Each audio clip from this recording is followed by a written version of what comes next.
সকলেই জানেন 2024 সাল, এটা 2024 সালে 22 জানুয়ারি, এই জানুয়ারির 22 তারিখ রাম মন্দির শুভ উদ্বোধন। নিশ্চয়ই সকলেই সংবাদটা পেয়েছেন। জানেন তো ওই দিন যে রাম মন্দির প্রতিষ্ঠা হবে, যতজন মায়েরা গর্ভবতী ছিল সেই গর্ভবতী মায়েরা তারা কামনা করছে, এই নিউজটা দেখে বড় ভালো লাগলো, তারাও কামনা করছে যে ওই 22 তারিখে যাদের ডেটটা একটু মানে আগে ছিল কি পরে ছিল, তারা ডক্টরের সাথেই পরামর্শ করছে যে আমাদের ওই 22 তারিখেই ডেলিভারিটা যেন হয়, ওই 22 তারিখেই যেন আমার একটি কলি সুন্দর ওই রঘুবীর রঘুপতি রাঘব সীতারাম যেন ওই রঘুবীর যেন ওই 22 তারিখে আমাদের কোলালো করে আসে। প্রত্যেকটা মা চাইছে এই যে ভাবনাটা, এই যে চিন্তাটা, মাগো আমি সম্মান জানাই। বড় ভালো লাগলো এই যে রাম মন্দির উদ্বোধন হবে। তাহলে সব থেকে বড় কথাগুলো মাগো, এ রাম কোন রাম, আগে বোঝা লাগবে এ রাম কোন রাম। কোন রামকে নিয়ে আমরা সবাই মাতামাতি করব, কোন রামকে নিয়ে আমরা সকালেই জয় শ্রীরাম বলবো।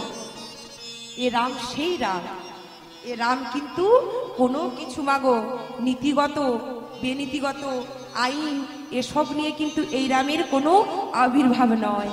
যে রামকে নিয়ে প্রতিষ্ঠিত হবে, যে রামকে নিয়ে আমরা সকলেই মাগো মাতামাতি করব, আনন্দ করব, সেই রাম হলো পুরুষোত্তম, মর্যাদা পুরুষোত্তম শ্রীরামচন্দ্র, পূর্ণ ব্রহ্ম সনাতন শ্রীরামচন্দ্র। তিনি হলেন স্বয়ং বীর যোদ্ধা ভগবান শ্রীরামচন্দ্র। আর সেই রামচন্দ্রের প্রতিষ্ঠা, প্রাণ প্রতিষ্ঠা হবে। এই যে প্রাণ প্রতিষ্ঠা হবে শ্রীরামচন্দ্রের ওই 22 তারিখ।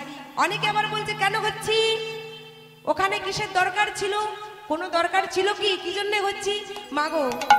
কোনো ব্যক্তিগত ভাবে ওটা কারোর একার জন্য হচ্ছে না, কারোর কোনো ব্যক্তিগত নয়। রাম মন্দির সকল সর্বসাধারণের জন্য, সকল ভক্তির জন্য। এটা আমাদের কাছে কত বড় আনন্দিত। ওই রাম মন্দিরই জানেন মাইরা, ওই রাম মন্দিরটা যখন নির্মাণ কার্য শুরু হয়নি, মন্দিরটা যখন হয়নি, তার আগে পর্যন্ত ওখানে কোনো পাখি ছিল না।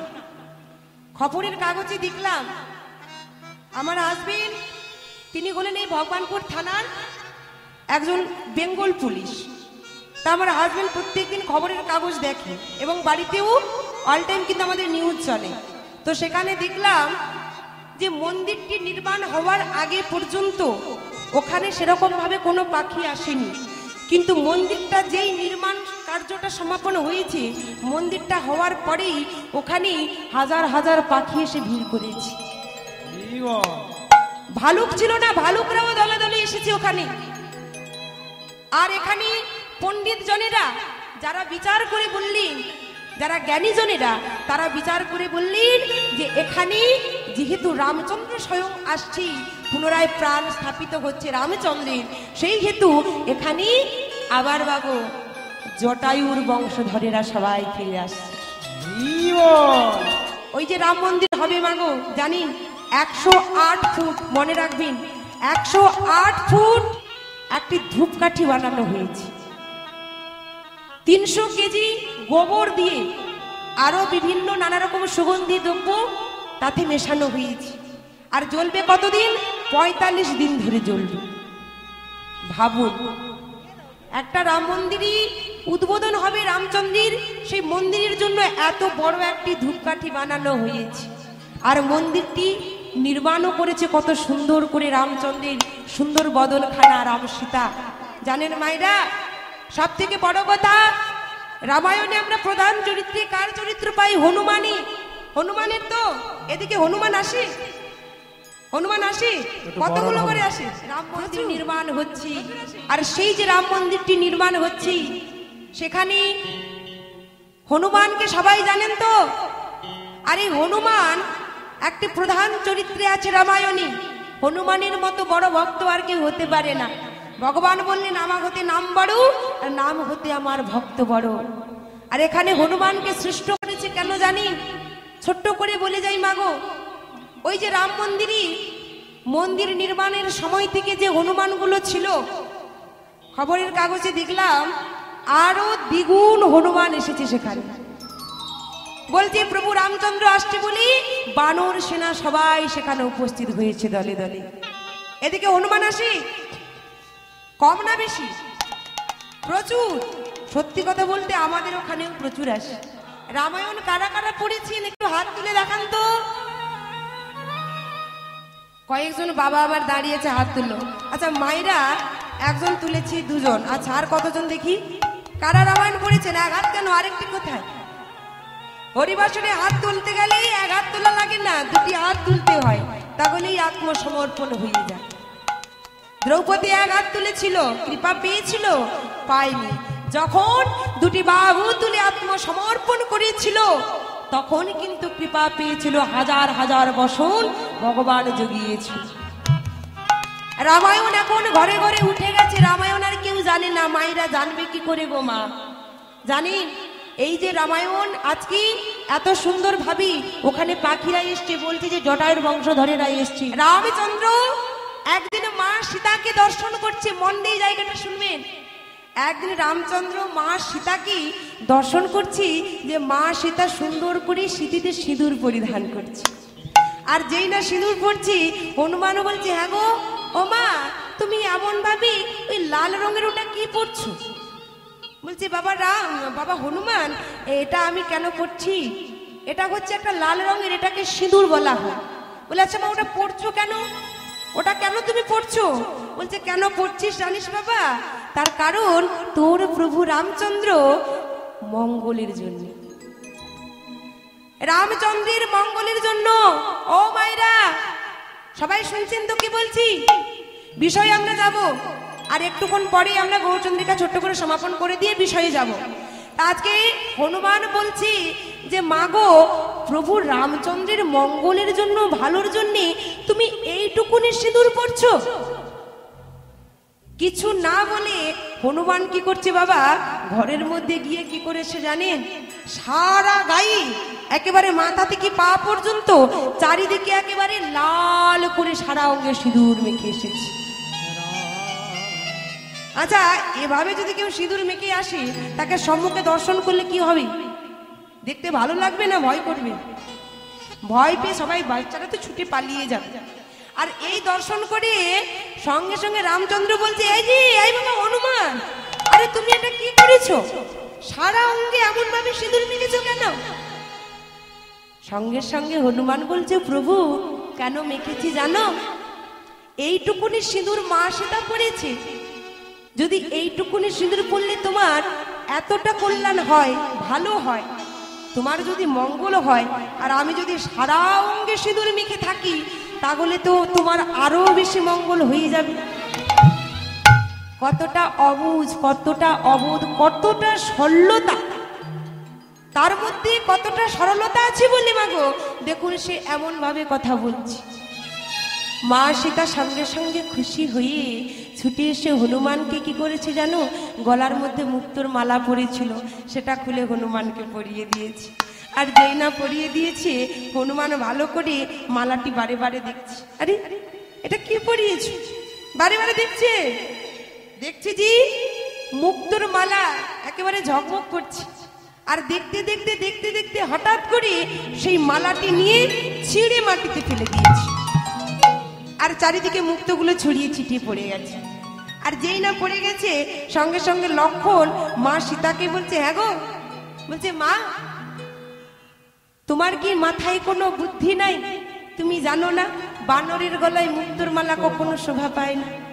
আর তুমি কিনা হনুমানকে মালা পরিয়েছ, আবার মুক্তোর মালা পরিয়েছো। বানর আর হনুমান না একই হলো বাবা, তাই না? যেই না বলেছে সঙ্গে সঙ্গে হনুমান বলছে হ্যাঁ গো, এটা কেন ছিঁড়ে ফেলেছি জানো? তোমাদের কাছে ওটা মুক্তোর মালা হতে পারে, কিন্তু আমার কাছে ওর কোনো মূল্য নেই। কেন? তার কারণ হলো যে মুক্তোর মালাতে আমার প্রভু রামের কোনো নাম দেখতে পাচ্ছি না, সেই মালার কি মূল্য আছে? সেই মালার কোনো মূল্য নেই। কারণ ওই মালাতে যখন প্রভুর নাম লেখা নেই, ওই মালাটি আমার কোনো প্রয়োজন নেই, ওটার কোনো মূল্য আমার কাছে নেই। তবে আমার মূল্য আছে আমার প্রভুকে আমার এই হৃদয় মন্দিরে আমি বসে। লক্ষণ বলছে, এই যে হনুমান, মুক্তোর মালা ছিঁড়ে ফেলেছো, আর এই হৃদয়ের মধ্যে যে বলছো তুমি তোমার প্রভুকে রেখেছো, দেখাতে পারবি? বললেন, কেন পারবো না, দেখতে চাও? সঙ্গে সঙ্গে রাম নাম করতে করতে, রাম সীতার নাম করতে করতে বক্ষটাকে বিদীর্ণ করে মাগো কি করেছে গো, সে যে বক্ষ চিরে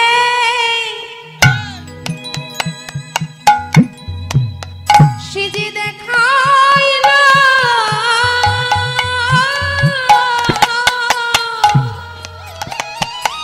বিদায় গৌর হরিবল হরিবল।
বক্ষ বিদীর্ণ করে দেখালেন।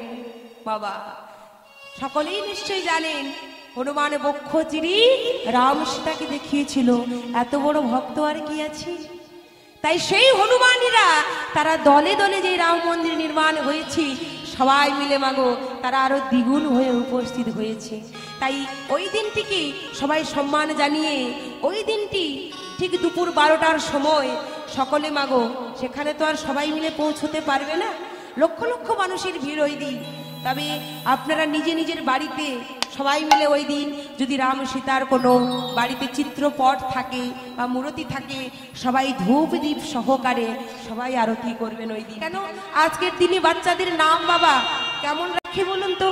লালটু পল্টু বিল্টু পাপাই তাপাই যা পারছে, এমনকি সিনেমার দেব দেব মানে দেবের নামই, নায়িকার নামই, আর যত ওই নায়ক নায়িকার নামকরণে নাম রাখছে বাবা, ওই বড় ওই ছেলেমেয়েরা কিন্তু তাদের পথ অনুসরণ করছে, তারা কিন্তু ভক্ত আর হচ্ছে। কিন্তু তারা যে এই বাসনাটা করেছে, আমি সম্মান জানাই তাদের এই বাসনাকে, পূরণ হোক তাদের মনোবাসনা। তবে একটি জিনিস বোঝা লাগবে, সারা ওই 10 মাস ধরে যখন গর্ভে সন্তান আসে, 10 মাস ধরে যদি ওই সন্তান গর্ভে থাকাকালীন মাগো শুধু টিভি সিরিয়াল দেখলাম আর ওই চিকেন পকোড়া বসে বসে ঢালছি বললাম, চলে গেলাম বিকেল বেলায় ঘুরতে, কি একটু পার্কে বেরিয়ে আসি, সেখানে কি বাবা এদিকে মা গর্ভবতী ধীরে ধীরে একটু পার্কে গিয়েছে, টাউন এলাকা তো পার্কে বেড়াতে গিয়েছে, সেখানে বলছে যে আমি একটু এগ রোল খাই, একটু চিকেন চাউমিন খাই, একটু বিরিয়ানি খাই, তাহলে তার গর্ভে কি মাগো রঘুবীর রামচন্দ্র আসবি? রামচন্দ্র তখনই আসবি ভক্ত হওয়া লাগবে। গর্ভে থাকা অবস্থায় তুমি রামায়ণ পড়ো, রামায়ণ শোনো, টিভি দেখো, টিভি সিরিয়াল তোমাকে দেখতে বারণ করছি না, তবে সেখানে তুমি পৌরাণিক কাহিনীগুলো দেখো, তাহলে তোমার গর্ভে কিন্তু সন্তানটাও সেরকমই হবে। দেখতে মানুষের মতো হলে কি হবে, ওর আচরণ ছাগলের মতো হয়ে যাবে। যদি আপনি আচরণটা নিজে না ঠিক করেন, আপনি আচরণ ধর্মজীবীরা শেখায়, আগে আপনার আচরণটাই ঠিক করুন, তবেই তো হবে। রামচন্দ্র তখনই জন্ম নেবে যখন সঠিক মায়ের গর্ভটা পাবে। আগে মাটিটাকে ভালো হতে হবে, মা যদি ভালো হয় তবেই তো সন্তান ভালো হবে। মা কেন পুনরায় রামচন্দ্র, এই যে রামচন্দ্র জন্মগ্রহণ করেছিল কার গর্ভে? মা কৌশল্যা। তার থেকেও বড় কথা হলো, যাকে খল নায়িকা হিসেবে আমরা দেখি প্রধান চরিত্রে, মা কইকেয়ী, কিন্তু মা কইকেয়ী কিন্তু সব থেকে ভালো ছিল, পরম ভক্ত ছিল। মা কইকেয়ী তিনি রামচন্দ্রকে সবার থেকে বেশি ভালোবাসতো। কিন্তু ওই যে এই অজগতের বিষ যদি কেউ খেয়ে নেয় মাগো, সে বেঁচে গেলেও যেতে পারে, কিন্তু এই কানে যদি কেউ একবার বিষ কারো ঢেলে দেয়, সে মানুষ আর বাঁচে না, বেঁচে থেকে মরা হয়ে যায়। আর সেটা ওই মন্থরা করেছিল, মন্থরা করেছিল। তাই তো কইকেয়ী তিনি কি করেছিল, খলনায়িকার চরিত্রে তাকে স্থাপন করা হয়েছিল। কিন্তু কইকেয়ী কিন্তু শত্রুতা করেনি মা। আর রামচন্দ্র যদি বনবাসে না যাবি, কুহক চণ্ডালের সঙ্গে বন্ধুত্ব কি করে হবে? রামচন্দ্র যদি বনবাসে না যেত, তাহলে জগৎজীবকে শিক্ষা দিত কি করে? আমাদের জন্য, ভক্তকে বোঝানোর জন্য তিনি 14 বছরের জন্য বনবাসে গিয়েছিল। বলে আমরা আজকে সবাই মিলে দুটি পা ঘুরি, একটু রাম সীতার জয়ধ্বনি দেব।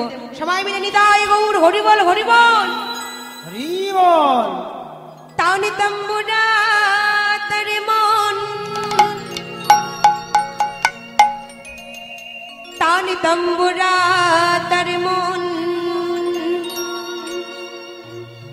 अद्भुत है ये शाम, हरि की कर बज रहा है, हरि की आवाज। तन की तंबूरी में दो, तन की तंबूरी में दो, শাশুকি তার বলে। क्या बोले? ও মাইরা সবাই মিলে দেখে দুটি হাঁকাও তুলুন, সবাই মিলে যাদের আছে তুলবেন, সবাই মিলে করতালি দিয়ে জয় শ্রী রাম রাম, জয় শ্রী রাম রাম, জয় শ্রী রাম। ताने की तंबूरी में दो, ताने की तंबूरी में दो, শাশুকি তার বলে। राम राम जय श्री राम श्याम, जय श्री राम।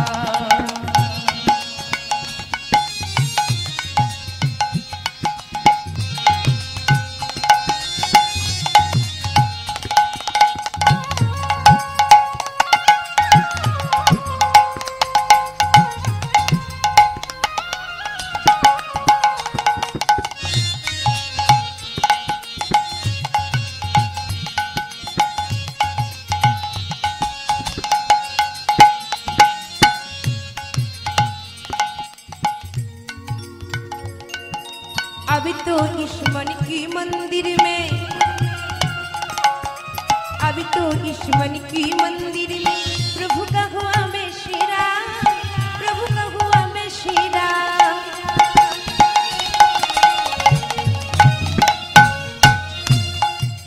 अभी तो इस मन की मंदिर में प्रभु का हुआ बेशिरा, प्रभु का हुआ बेशिरा। मगन हुआ मन मीरा छूट जन्म जन्म का फिरा, जन्म जन्म का फिरा। मन की मुरली में, ओ मन की मुरलियों में, मन की मुरलियों में सुरता सिंगार बोले जय सिया राम, निताई गौर हरिबोल हरिबोल, जय सिया राम, जय सिया राम।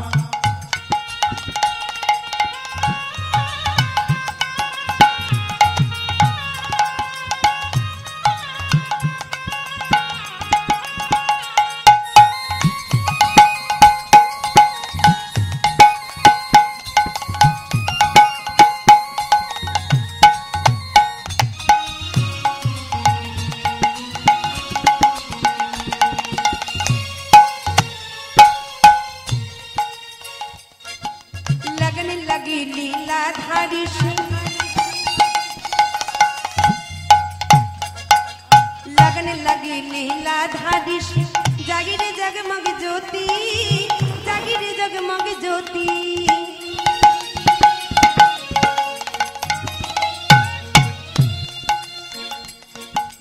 लगन लगी लीलाधारी में जगी रे जगमग ज्योति जगी रे जगमग ज्योति लगने लगी लीलाधारी से जागी रे जगमग ज्योति जागी रे जगमग ज्योति राम नाम का हीरा पाया श्याम नाम का मोती श्याम नाम का मोती प्यासी तो आँखियों में ओ प्यासी तो आँखियों में प्यासी तो आँखियों में आंसू की धार बोले सबाई मिली निताय को हरि बोल राम जय सिया राम राम जय सिया राम ताली की तंबूरी में दो ताली की तंबूरी में दो शासक की तार बोले जय सिया राम जय सिया राम जय सिया राम जय निताय गौर हरि बोल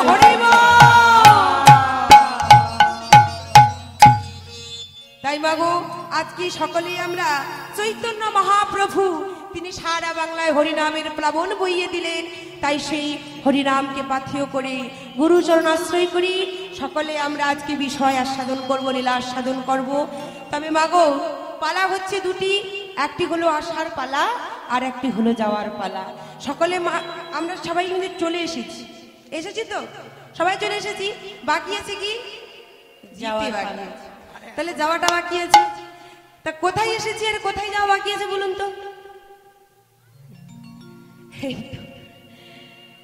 মানে এখানে সবাই মিলে এসেছি প্রসাদ পাবো সবাই এবার ঘরে ফিরে যাবো তাই তো তাহলে